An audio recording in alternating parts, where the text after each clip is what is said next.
जय हिंद फ्रेंड्स। मैं Rajiv Kumar master classes में आप लोगों का तहे दिल से स्वागत करता हूं। और आज हम आप लोगों को पढ़ाने जा रहे हैं इम्परेटिव सेंटेंस, यानी कि डायरेक्ट इनडायरेक्ट स्पीच के मैंने 2 पार्ट कंटिन्यू यूट्यूब पे डाउनलोड कर दिए। और इसका जो मैं थर्ड पार्ट यानी कि इम्परेटिव सेंटेंस आज हम आप लोगों को पढ़ाने जा रहे हैं।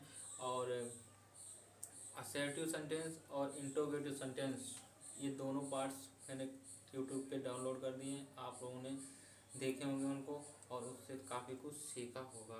तो चलिए हम लोग आज बात करते हैं इम्परेटिव सेंटेंस। ठीक है, इम्परेटिव सेंटेंस जैसा कि इम्परेटिव सेंटेंस बोलने से ही पता चलता है कि ये सारे जितने प्रकार के इसमें सेंटेंस आएंगे, वाक्य आएंगे, वो सारे वाक्य आज्ञा सूचक होंगे। अर्थात इसमें कुछ ना कुछ मतलब कहने के लिए, कार्य के लिए बोला जाएगा। ठीक है, जैसे यहाँ पे मैंने दिया है आर्डर, एडवाइस और रिक्वेस्ट। ठीक है, इस तरीके से सेंटेंस में आप लोगों को लिखा हुआ अगर मिले, ठीक है, पहली बात ये आप लोगों को मिलेगा नहीं, क्योंकि ये आर्डर, रिक्वेस्ट वो एडवाइस और रिक्वेस्ट, ये सारे वर्ड आपको भाव के हिसाब से लगाना है कि रिपोर्टेड स्पीच के द्वारा जो मतलब बोला जा रहा है, रिपोर्टिंग वर्ब और रिपोर्टेड स्पीच दोनों में ये देखेंगे कि मतलब स्पीकर कह क्या रहा है। ठीक है, स्पीकर कह क्या रहा है और स्पीकर के भाव के अनुसार या तो आपको रिक्वेस्ट लगाना है या फिर ऑर्डर लगाना है। ठीक है, या फिर आपको एडवाइस लगाना है। ठीक है, तो यहाँ पे देखेंगे मैंने लिख भी रखा है कि सैड और सैड टू। ठीक है, चाहे आपको रिपोर्टिंग वर्ब में सैड, सैड या सैड टू, इनमें से कोई एक लगा हुआ मिलेगा, लिखा हुआ मिलेगा रिपोर्टिंग वर्ब में। और उस सेंटेंस रिपोर्टिंग वर्ब के भाव के अनुसार आपको ऑर्डर्ड, कमांडेड, एडवाइड, रिक्वेस्टेड और बिगेस्ट, इनमें से किसी का यूज करना होगा। आप देखेंगे मैंने नीचे सेंटेंस लिखा है the teacher said to me, the teacher said to me, और हल्का सा कामा। ठीक है, मैं कई बार ये बात आप लोगों को बता चुका हूँ कि जो कामा से पहले जो सेंटेंस लिखा हुआ मिलता है वो रिपोर्टिंग वर्ब कहलाता है, और जो कामा और इन्वर्टेड कामा के अंदर जो सेंटेंस क्लोज होता है वो रिपोर्टेड स्पीच कहलाता है।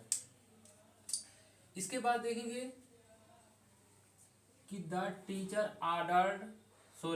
Teacher said to me, comma, inverted comma, set in your class, कह रहा set in your class and learn your lesson.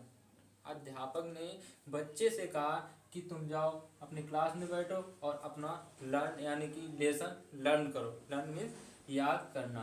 तो अध्यापक के द्वारा, टीचर के द्वारा बच्चे को ऑर्डर दिया गया। ठीक है, बच्चे को ऑर्डर दिया गया कि जाइए आप क्लास में बैठिए। तो यहाँ पे देखेंगे मैंने क्या लिखा है, सेड या सेड टू के स्थान पे इनमें से किसी को एक को आपको लगाना है। ठीक है, तो यहाँ पे देखेंगे, यहाँ पे मैंने ऑर्डर नहीं लिखा है, आप लोग समझ जाएंगे। यहाँ पे ऑर्डर जब नोट आप लोग अपना बनाएंगे तो यहाँ पे मेंटेन कर दीजिएगा। तो the teacher order to, said to की जगह पे ऑर्डर। इसके बाद जब देखेंगे रिपोर्टिंग वर्ब और रिपोर्टेड स्पीच, रिपोर्टिंग वर्ब और रिपोर्टेड स्पीच के सेंटेंस को आपस में जोड़ के जब बनाएंगे तो एक तरीके से जो कंजक्शन के रूप में जो काम करेगा वो टू करेगा, दोनों सेंटेंसों को ज्वाइन करेगा। तो यहाँ पे देखेंगे the teacher ordered me to. ठीक है, टू यानी कि दोनों सेंटेंसों को ज्वाइन कर रहा है। अब यहाँ पे देखेंगे सेट, जैसा का तैसा, सेट इन।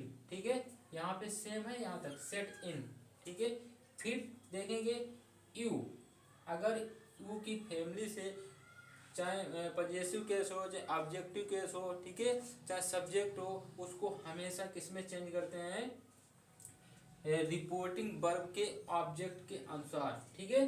तो योर को जो रिपोर्टिंग वर्ब के ऑब्जेक्ट के अनुसार चेंज करेंगे तो यहाँ पे मी है और मी की फैमिली में आएगा माई। पजेसिव केस में क्या आएगा, माई, तो माई क्लास हुआ। इसके बाद देखेंगे एंड लर्न, और इसके बाद देखेंगे यू। यहाँ पे योर दिया गया है, ठीक है, और यहाँ पे माई, यानी कि फिर इसको योर को चेंज किया गया है, कहाँ गया, योर को चेंज किया है माई के अनुसार, यानी कि सेकेंड पर्सन, यानी कि जब यू ये है, यू जो सेकेंड पर्सन के अंतर्गत आता है और सेकेंड पर्सन की कोई भी फैमिली हो तो वो यानी कि रिपोर्टिंग वर्ब के ऑब्जेक्ट के अनुसार चेंज हो जाएगी। तो यहाँ पे क्या करेंगे, फिर माई आएगी, तो माई लेसन, ठीक है। The teacher ordered me to set in my class and learn my lesson.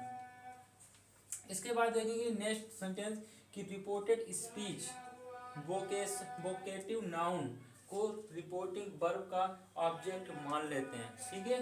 यहाँ पे ये कह रहा है कि जो वोकेटिव नाउन यानी कि एक संबोधन करने वाली कोई संज्ञा मिले आपको किसमें, रिपोर्टेड स्पीच में, ठीक है, संबोधन करते हुए कोई नाउन मिले रिपोर्टेड स्पीच के अंतर्गत, तो उसमें रिपोर्टिंग वर्ब जो होगी वो ऑब्जेक्ट का काम करेगी, ठीक है। देखेंगे सेंटेंस द टीचर सेड, ठीक है, और comma inverted comma set down voice, कि बच्चों जो है सेट डाउन हो जाओ, ठीक है। इसके बाद देखेंगे तो यहाँ पे सेंटेंस द टीचर ऑर्डर्ड, यानी कि जब भी अध्यापक यानी कि टीचर होंगे बच्चों को ऑर्डर देंगे, ठीक है, ना तो रिक्वेस्ट करेंगे, अध्यापक कभी बच्चों से रिक्वेस्ट नहीं करता है, ठीक है, ना तो कोई मतलब एडवाइस देता है, ठीक है, सीधे सीधे ऑर्डर देते हैं अध्यापक। तो the teacher order the boys, ठीक है, दोनों सेंटेंसों का जब जोड़ा जाएगा तो एक ज्वाइन किया जाएगा तो कंजक्शन के रूप में, ठीक, टू यूज होगा। फिर इसके बाद देखेंगे सेट डाउन फुल स्टॉप, ठीक है, the teacher order the boys to set down, ठीक है। यहाँ पे जो वोकेशन नाउन है तो वोकेशन नाउन देखेंगे इसमें आया है रिपोर्टेड स्पीच में, और ये वोकेशन नाउन रिपोर्टेड स्पीच में आया है, लेकिन यहाँ पे रिपोर्टिंग वर्ब में यूज हुआ है। नीचे देखेंगे कि रिपोर्टेड स्पीच, अगर रिपोर्टेड स्पीच में तो कामा और इन्वर्टेड कामा के अंदर वाला वाक्य, ठीक है, रिपोर्टेड स्पीच डू नॉट से प्रारंभ हो तो सेट टू के स्थान पे क्या लिखा है, फॉरवर्ड, तो सेट टू के स्थान पे फॉरवर्ड का यूज करेंगे और इसको डू नॉट और डू नॉट को टू में बदलेंगे, ठीक है। अब यहाँ पे देखेंगे दिया गया है the teacher said to the boys, ठीक है, the teacher said to the boys, ठीक है। अब वहाँ पे दिया गया है कि अगर सेट टू आ जाए तो सेट टू को फॉरवर्ड में चेंज करना है, तो मैंने सेट टू को चेंज किया फॉरवर्ड में। द बॉयज, दोनों सेंटेंसों को जब जोड़ा जाएगा आपस में ज्वाइन किया जाएगा तो उसके लिए टू, ठीक है, टू, और फिर इसके बाद में एब्यूज, ठीक है, और लास्ट में जाएगा एनी वन, ठीक है। इस तरीके से नेक्स्ट देखेंगे रिपोर्टिंग वर्ब सेट टू। अब यहाँ पे समझने वाली बात है कि अगर रिपोर्टिंग वर्ब सेट टू दी जाए या तो ऑर्डर टू सेंटेंस में यूज होगा या एडवाइज्ड या रिक्वेस्टेड, इनमें से किसी एक का यूज करेंगे। यूज ऐसे करेंगे जब जो सेंटेंस का यानी कि भाव होगा, जो सेंटेंस एक्सप्रेस कर रहा है, जो सेंटेंस बताना चाह रहा हो, उसी के हिसाब से इनमें से किसी का यूज करेंगे। तो देखेंगे रिपोर्टेड स्पीच में अगर डू नॉट है तो उसकी जगह पे नॉट टू यूज किया जाएगा। नीचे देखेंगे sentence, my father said to me comma inverted comma do not waste your time. ठीक है, पिताजी कह रहे हैं कि अपना समय बर्बाद मत करो। सही कह रहे हैं, बिल्कुल अच्छी बात बोल रहे हैं। ठीक है, और मम्मी और पापा के द्वारा जो भी बातें बोली जाती हैं हमेशा वो सच ही होती हैं। ठीक है, आगे देखेंगे, कह रहा कि सेड टू को। ठीक है, पिताजी एडवाइस दे रहे हैं तो माय फादर एडवाइस मी। ठीक है, और फिर यहाँ पे देखेंगे रिपोर्टेड स्पीच। रिपोर्टेड स्पीच में डू नॉट आया है तो इसको चेंज करेंगे टू नॉट। ठीक है, किसे नहीं सॉरी नॉट टू, इसको चेंज करेंगे नॉट टू में।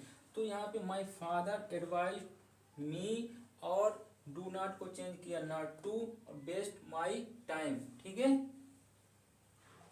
ठीक है, इसको योर माई में जाएगा। ठीक है, तो सेंटेंस कंप्लीट हुआ, my father advise me not to waste my time.